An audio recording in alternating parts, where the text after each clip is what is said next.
Hi friends, welcome to Rahi's world YouTube channel. ఈరోజు నేను మీకు ఎంతో యూజ్ఫుల్ అయ్యే ఇన్ఫర్మేషన్ను షేర్ చేసుకోబోతున్నానండి. అదే న్యూబార్న్ బేబీ కేరింగ్ అనమాట. న్యూబార్న్ బేబీ కేరింగ్ చాలా ఇంపార్టెంట్ అండి. అప్పుడు మనం బేబీని బాగా చూసుకుంటేనే బేబీ హెల్తీగా ఉంటుంది, తొందరగా సిక్ అవ్వకుండా ఉంటుంది. నేను ఫాలో అయిన టిప్స్, అలాగే నేను చేసిన మిస్టేక్స్ వల్ల మా పాప ఎలా సఫర్ అయ్యింది, ఇవన్నీ మీతో షేర్ చేసుకోబోతున్నాను. అలాగే ఈ వీడియోలోకి వెళ్ళే ముందు రాహీస్ వరల్డ్ యూట్యూబ్ ఛానల్ని సబ్స్క్రైబ్ చేసుకోండి. అలాగే ఈ ఇన్ఫర్మేషన్ నచ్చినట్లయితే లైక్ చేయండి, మీ ఫ్రెండ్స్ అండ్ ఫ్యామిలీకి షేర్ చేయండి.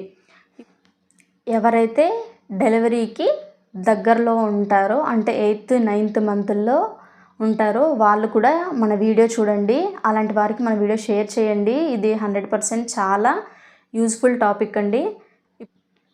ముందుగా న్యూబార్న్ బేబీకి కేరింగ్ అనేది చాలా ఇంపార్టెంట్ అండి. మనం అప్పుడు తీసుకునే జాగ్రత్తలే బేబీ డెవలప్మెంట్కి కానీ హెల్త్కి కానీ చాలా యూజ్ అవుతాయి అన్నమాట. మనం ఈరోజు ఏమేమి టాపిక్స్ డిస్కస్ చేసుకుందాం, నేను మీతో ఏ టాపిక్స్ షేర్ చేసుకోబోతున్నాను అంటే, న్యూబార్న్ బేబీకి న్యూ క్లాత్స్ అనేది వేయకూడదండి.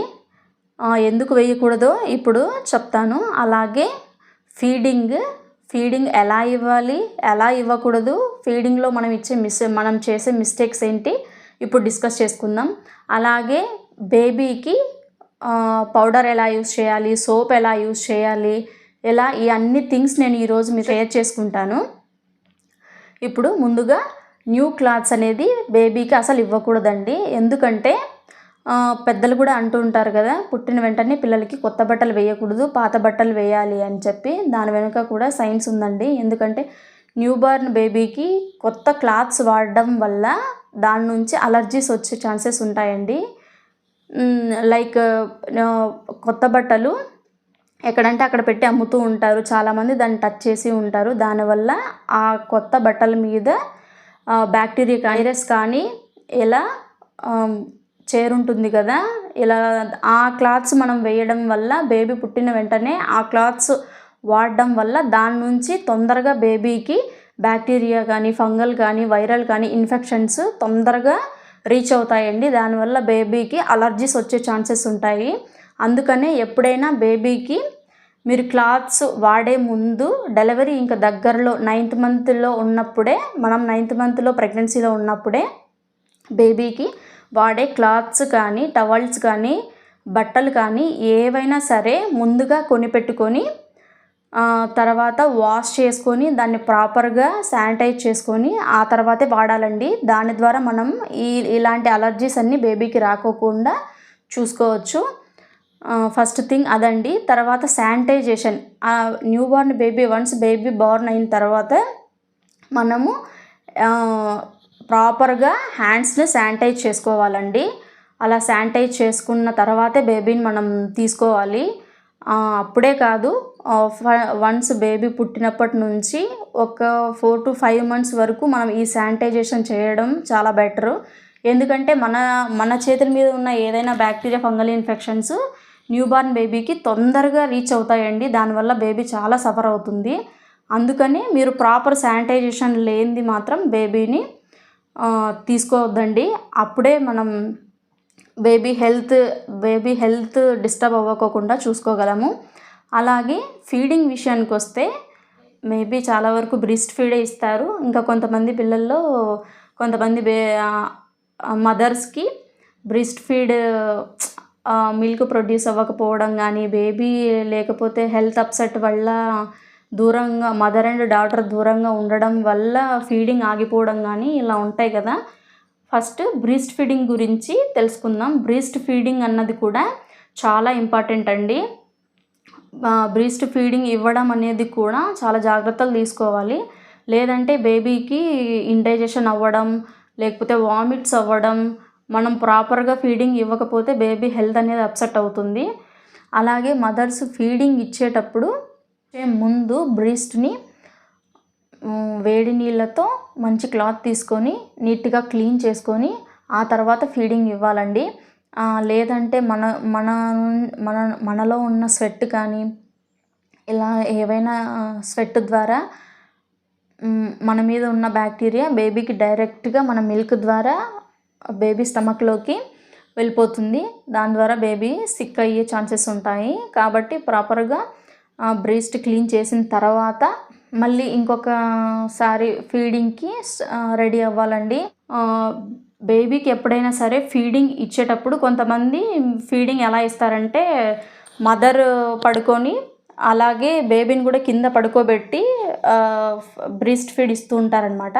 అలా ఇవ్వడం వల్ల బేబీకి పడుకొని ఫీడ్ తీసుకోవడం వల్ల సరిగ్గా డైజెషన్ అవ్వదు. అవి రివర్స్ మళ్ళీ వామిటింగ్ వచ్చే ఛాన్సెస్ ఉంటాయి. అందుకని మదర్ ఎప్పుడైనా సరే వన్స్ బేబీకి ఫీడింగ్ ఇచ్చే ముందు ప్రాపర్గా బ్రెస్ట్ని క్లీన్ చేసుకొని, అలాగే ఎప్పుడైనా సరే బేబీ ఈ పొజిషన్లో ఉండాలండి. హెడ్ ఇక్కడ ఉండాలి. హెడ్ ఇక్కడ ఉండి బేబీ ఎలా ఉండాలి. ఎలా ఉండి మదర్ ఇలా పెట్టుకొని ఫీడ్ ఇవ్వాలండి. అప్పుడే బేబీకి మిల్క్ తీసుకున్నప్పుడు తొందరగా డైజెషన్ అవుతుంది. అలా ఫీడ్ ఇచ్చిన వెంటనే కొంతమంది ఏం చేస్తారంటే ఫీడ్ ఇచ్చిన వెంటనే పడుకోబెట్టేస్తారు. అలా పడుకోబెట్టడం వల్ల కూడా బేబీకి డైజెషన్ సిస్టమ్ అంతగా డెవలప్ అయి ఉండదు. కాబట్టి వన్స్ బేబీకి ఫీడ్ ఇచ్చిన తర్వాత మదర్ భుజం మీద వేసుకొని వెన్ను ఇలా నిమరాలండి. వీపు ఇలా నిమరడం వల్ల బేబీకి మిల్క్ అన్నది తొందరగా డైజెషన్ అవుతుంది.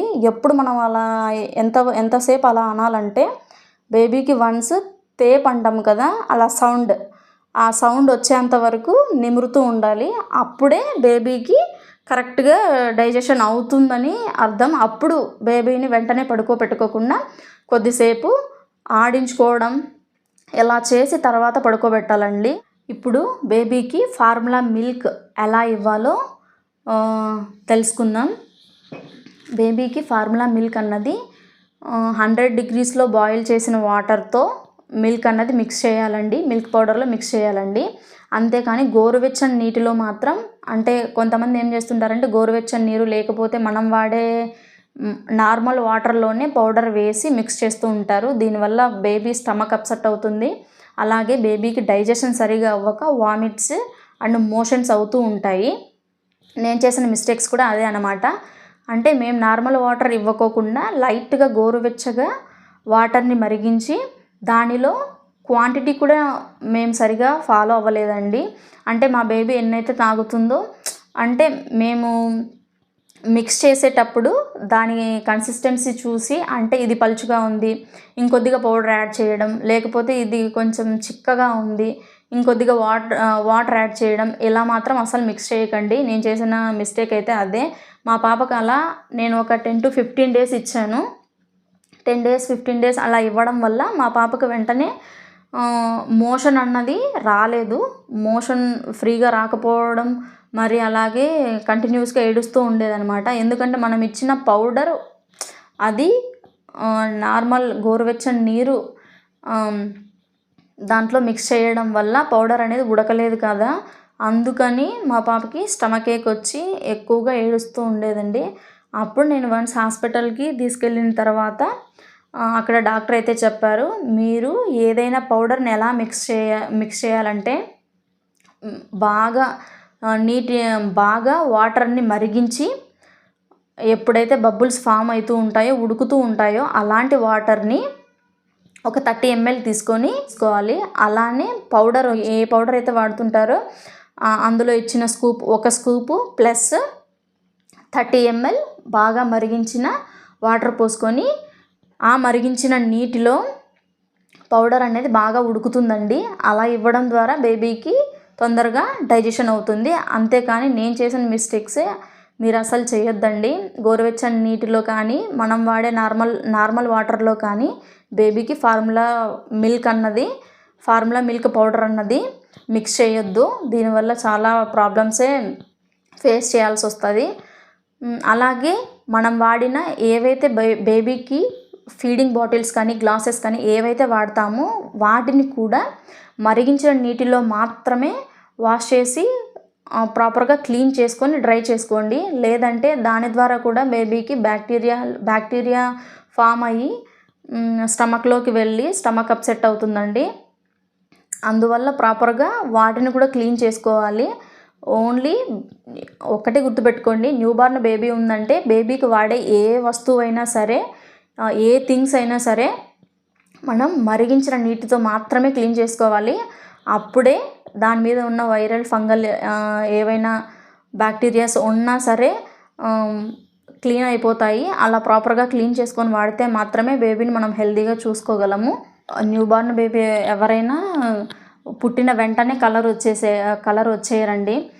కొంతమంది అయితే పక్కన వాళ్ళ మాటలు విని ఈ సోప్ వాడితే మా పాప తెల్లగా అయ్యింది, లేదంటే ఈ పౌడర్ యూస్ చేయడం వల్ల రంగు వచ్చింది, ఈ క్రీమ్ వాడడం వల్ల రంగు వచ్చింది, ఇలాంటివన్నీ ఏవి వినొద్దండి. న్యూబార్న్ బేబీకి ఇలా ఏ ప్రోడక్ట్స్ కానీ మీరు అంత తొందరగా యూస్ చేయొద్దు. దీనివల్ల కూడా బేబీకి ఇప్పుడు సోప్స్ కానీ కరెక్ట్ pH లెవెల్ లేకోకుండా ఉండే సోప్స్ వాడటం వల్ల, అలాగే పౌడర్స్ ఎక్కువ వాళ్ళ స్కిన్ మీద యూస్ చేయడం వల్ల స్కిన్ అన్నది పాడవుతుంది, ర్యాషెస్ వస్తాయి, అలర్జీస్ వస్తాయి. దీనిల వల్ల కూడా బేబీకి చాలా ఎఫెక్ట్ ఉంటుందండి. బేబీ నిదానంగా వాళ్ళ ఒక 3 to 4 months వచ్చిన తర్వాత బేబీకి రంగు అన్నది పర్మనెంట్గా ఉంటుంది. అంతేకాని మనం యూస్ చేసే ప్రోడక్ట్స్తో బేబీకి మనం రంగు తెప్పించకూడదండి. న్యాచురల్గా బేబీ ఏ కలర్లో ఉన్నారో అదే కలర్ని యాక్సెప్ట్ చేయండి. అంతేకాని పక్కన వాళ్ళు చెప్పారని చెప్పి, లేదంటే వాళ్ళు యూస్ చేసిన ప్రోడక్ట్స్ వల్ల మన బేబీ రంగు వస్తుందని చెప్పి మీరు ఆ మిస్టేక్స్ మాత్రం అస్సలు చేయొద్దండి. ఎందుకు యూజ్ చేయకూడదంటే బేబీ అప్పుడే పుట్టిన బేబీకి వాళ్ళ స్కిన్ టోన్కి తగ్గట్టుగా మనం పీడియాట్రిషియన్ని అడిగితే వాళ్ళే రెఫర్ చేస్తారండి మనకు ఏ సోప్స్ వాడాలి, ఏ పౌడర్ వాడాలి, లేకపోతే మన బేబీకి స్కిన్కి తగ్గట్టు వాళ్ళే ప్రిఫర్ చేస్తారు. అవి మాత్రమే యూజ్ చేయండి. అవి కూడా న్యూబార్న్ బేబీకి ఎక్కువగా మనం పెద్ద పెద్ద బొట్లు పెట్టేయడము, పౌడర్స్ రాసేయడం ఇలాంటివి అస్సలు చేయకూడదు. ఎందుకంటే కాటుకలో కూడా చాలా వరకు కెమికల్సే. ఇప్పుడు ఏదైనా సరే అండి, కెమికల్ లేకోకుండా న్యాచురల్గా ఏవి దొరకవు.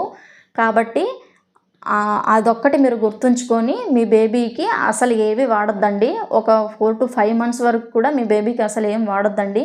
ఎందుకంటే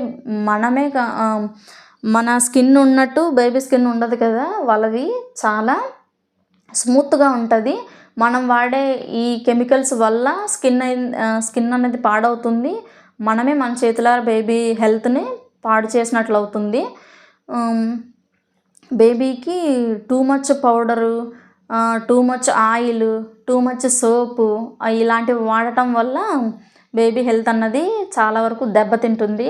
అంతేకాని మీరు ఈ ప్రోడక్ట్స్ వాడి మీరు తెలుపు చేసేస్తాం మా బేబీని, రంగు వచ్చేస్తుంది అని మాత్రం అపోహలో ఉండొద్దండి. దయచేసి అలాంటివి అస్సలు వాడద్దండి. బేబీకి ఎప్పుడే కానీ మనం యూజ్ చేసే అంటే మనం ఏ ప్రోడక్ట్స్ అయితే యూజ్ చేస్తామో అలాంటివి అస్సలు బేబీకి యూజ్ చేయకూడదండి. బేబీ వాళ్ళ స్కిన్కి తగ్గట్టు pH వాల్యూ అనేది ఉంటుందండి. మన సోప్స్లో ఆ pH వాల్యూ చాలా ఎక్కువగా ఉంటుంది. ఎలాంటి సోప్స్ వాడడం వల్ల బేబీస్కి ఫ్యూచర్లో క్యాన్సర్స్ లాంటివి కూడా వచ్చే ఛాన్సెస్ ఉంటాయి. అందుకని మీరు ఏవైనా కానీ పీడియాట్రిషియన్ అడిగి బేబీ ప్రోడక్ట్సే, ఓన్లీ బేబీకి ఏవైతే యూస్ చేస్తారో అలాంటి బేబీ ప్రోడక్ట్స్ మాత్రమే యూస్ చేయండి. మనం పెద్దవాళ్ళు వాడే సోప్స్ కానీ ఆయిల్స్ కానీ ఎలాంటివి అస్సలు వాడద్దండి. ఇంకా చాలామంది ఏం చేస్తుంటారంటే ఆముదం ఉంటుంది కదా, దాన్ని బేబీస్కి పెట్టడం, నోస్లోకి కానీ ఇయర్స్లోకి కానీ పుట్టిన వెంటనే ఈ ఆముదం చమురు వేయడం ఇలాంటివన్నీ అస్సలు చేయొద్దండి. దీనివల్ల బేబీ ఆర్గాన్స్ దెబ్బతింటాయి. ఇప్పుడు అంతెందుకండి, మనమే ఉన్నాము, మనం ఒక టేబుల్ స్పూన్ ఆయిల్ డైరెక్ట్గా తీసుకుంటే మనకి ఎలాగుంటుంది, మన స్టమక్లో మనకి ఎలా ఫీల్ ఉంటుంది, అలాంటిది మనమే సరిగా డైజెషన్ చేసుకోలేక మనకి ఇబ్బందిలా ఉంటే ఇంకా అప్పుడే పుట్టిన బేబీకి మీరు అలాంటివి ఇవ్వడం వల్ల బేబీకి ఇంకెలా ఉంటుందో ఒకసారి కంపేర్ చేసుకోండి. అంతేకాని ఆయిల్ ఇవ్వడం వల్ల బేబీ డైజెషన్ సిస్టమ్ పాడైపోతుందండి. దానివల్ల చాలామంది ఏమంటారంటే ఆముదం ఇవ్వడం వల్ల బేబీకి ఫ్రీ మోషన్ అవుతుంది, ఇలా అయితే కడుపు మొత్తం క్లీన్ అవుతుంది, స్టమక్ మొత్తం క్లీన్ అయిపోతుంది, అందువల్ల మీరు ఆముదం నాకించండి పొద్దున అని చెప్తూ ఉంటారు. ఆయిల్ డైజెషన్ అవ్వక ఏమవుతుందండి, మనమైనా ఆయిల్ తీసుకుంటే మనకైనా మోషన్స్ అవుతాయి, మనమే బేబీకి డైరెక్ట్గా అనారోగ్యాన్ని ఇస్తున్నట్టే. కాబట్టి ఇలా ఆయిల్స్ కానీ ఏవి ఇవ్వద్దండి. ఏవైనా సరే మీరు వాడాలంటే డాక్టర్ని ముందుగా అడగండి. మనకున్న డౌట్స్ కానీ ఓన్లీ ఇప్పుడు కాలంలో మనం డాక్టర్స్ని అప్రోచ్ అయ్యి డాక్టర్స్ యొక్క సలహాలు తీసుకొని మాత్రమే బేబీస్ని పెంచాలండి. ముందులాగా మనం ఇప్పుడు అన్ని టిప్స్ హోమ్మేడ్ టిప్స్ పాటిస్తే మాత్రం కుదరదు. బేబీని మనం హాస్పిటల్లో తీసుకెళ్లాల్సిందే. మనం ఫాలో అయ్యే ముందు కాలంలో ఫాలో అయ్యే టిప్స్ అన్నీ ఇప్పుడు ఫాలో అయితే, అందుకని బేబీకి ఇలా ప్రాపర్గా అన్నీ ఇవ్వడం వల్లే బేబీ చాలా ఆరోగ్యంగా ఉంటుందండి. దయచేసి మీరు ఇలాంటివన్నీ చేయొద్దు. అలాగే బేబీ మోషన్కి వెళ్ళిన తర్వాత చాలామంది ఏం చేస్తుంటారంటే బేబీ కింద ఏవైతే వాడుతుంటామో ఆ క్లాత్స్తోనే క్లీన్ చేస్తూ ఉంటారండి. అలా క్లీన్ చేయడం వల్ల బేబీకి ర్యాషెస్ వస్తాయి. ఎందుకంటే బేబీ స్కిన్ అనేది చాలా సాఫ్ట్గా ఉంటుంది. దానివల్ల ఈ రఫ్గా ఉన్న క్లాత్స్తో క్లీన్ చేయడం వల్ల వాళ్ళు టాయిలెట్కి వెళ్ళినప్పుడు కానీ పాస్కి వెళ్ళినప్పుడు కానీ ఇలాంటి క్లాత్స్ గట్టిగా వాళ్ళకు క్లీన్ చేయడం వల్ల వాళ్ళ స్కిన్ చాలా స్మూత్గా ఉంటుంది కాబట్టి స్కిన్ సెల్స్ అన్నవి దెబ్బతింటాయి, ర్యాషెస్ వచ్చే అవకాశాలు ఉంటాయి. కాబట్టి మీరు ఏం చేస్తారంటే వెట్ వైప్స్ వాడండి. బేబీకి వాడే వెట్ వైప్స్తోని క్లీన్ చేసుకోండి. మనం ఇలా క్లాత్స్ వాడడం వల్ల బేబీ స్కిన్ అనేది రఫ్ అయిపోతుంది. అలాగే బేబీకి ఇచ్నెస్ కానీ లేకపోతే మంట పుట్టడం కానీ ఇలాంటివి అవుతూ ఉంటాయి. కాబట్టి క్లాత్స్ అవాయిడ్ చేసి వైప్స్ వాడండి. అలాగే బేబీ యూరిన్ పాస్ చేసిన వెంటనే ఆ క్లాత్ రిమూవ్ చేసేసి మంచి నీట్ క్లాత్ని తీసుకొని యూరిన్ పాస్ చేసిన చోట నీట్గా ప్రాపర్గా క్లీన్ చేయండి. ఇలా క్లీన్ చేయడం వల్ల బేబీకి యూరిన్ ఇన్ఫెక్షన్స్ అన్నవి రావు. అలాగే ఈ క్లాత్తో ఎక్కువగా ప్రెషర్ అప్లై చేసి వాళ్ళ క్లీన్ చేయడం వల్ల టాయిలెట్ కూర్చునే దగ్గర బేబీస్కి టాయిలెట్ పాస్ చేసే దగ్గర రెడ్గా అయిపోయి ర్యాషెస్ వచ్చి మంట పుడుతుందండి. బేబీ అప్పుడు మోషన్కి వెళ్ళే ముందు మోషన్ వెళ్ళిన తర్వాత ఆ పెయిన్ కన్నది బేబీ ఏడుస్తూ ఉంటారు. అది కూడా మనం చేసే మిస్టేక్ వల్ల. అందుకని బేబీకి అసలు ఈ క్లాత్స్ అన్నవి క్లాత్స్తో టాయిలెట్ని క్లీన్ చేయకండి. ఎప్పుడైనా కానీ వైప్స్ వాడండి, అది బెస్ట్. ఎప్పుడైనా యూరిన్ పాస్ చేసిన తర్వాత కూడా నీట్గా క్లాత్తో క్లీన్ చేసి డ్రై అయిన తర్వాత ఇంకొక క్లాత్ వేసి పడుకోబెట్టండి. ఇలా చేయడం వల్ల బేబీస్లో ఆల్మోస్ట్ యూరిన్ ఇన్ఫెక్షన్స్ అన్నీ కంట్రోల్ చేయొచ్చు. ఇలా నేను చెప్పిన అన్ని టిప్స్, నేను చేసిన మిస్టేక్స్ ఇప్పుడు మీతో షేర్ చేసుకున్నాను కదా. ఇలాంటి మిస్టేక్స్ మాత్రం ఎవరు చేయొద్దండి. దానివల్ల బేబీ చాలా సఫర్ అవుతుంది. బేబీతో పాటు మనం కూడా సఫర్ అవ్వాలి, హాస్పిటల్ చుట్టూ తిరగాల్సి వస్తుంది. కాబట్టి నేను చెప్పిన ఈ టిప్స్ ఫాలో అవ్వండి. 100% బేబీకి మనం హెల్తీగా చూసుకోవచ్చు. ఈ వీడియో నచ్చినట్లయితే లైక్ చేయండి. మీకు ఈ ఇన్ఫర్మేషన్ నచ్చినట్లయితే మీ ఫ్రెండ్స్ అండ్ ఫ్యామిలీకి షేర్ చేయండి. మన రాహీస్ వరల్డ్ ఇలాంటి మరిన్ని వీడియోస్ కోసం మన రాహీస్ వరల్డ్ యూట్యూబ్ ఛానల్ని సబ్స్క్రైబ్ చేయండి.